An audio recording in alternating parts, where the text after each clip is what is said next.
মেয়েরা এমন একজন ছেলেকে তুমি বিয়ে করো, বিশেষ করে বিয়ে করো, ছেলেটা হয়তো টাকা পয়সা কম আছে কিন্তু মানুষ হিসাবে খুব ভালো।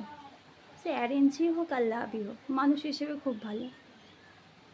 তুমি যেমনই দেখতে হও তার কাছে যেন ম্যাটার না করে, তার সবটুকু দিয়ে তোমাকে ভালোবাসে, ভালো রাখার চেষ্টা করে। কিন্তু এমন একজন পুরুষ মানুষকে বিয়ে করো না, তার হয়তো অনেক টাকা পয়সা আছে, প্রতিপত্তি আছে, তার রাজপ্রাসাদ আছে, কিন্তু সে মানুষ হিসাবে ভালো না। দেখবে সেখানে তোমার মনে শান্তি নেই বা তুমি ভালো থাকতে পারবে না। জীবনে টাকা পয়সার সঙ্গে সঙ্গে ভালো মানুষের পাশে থাকা প্রয়োজন, ঠিক আছে? অতএব যদি মানুষ ভালো হয়, টাকা পয়সা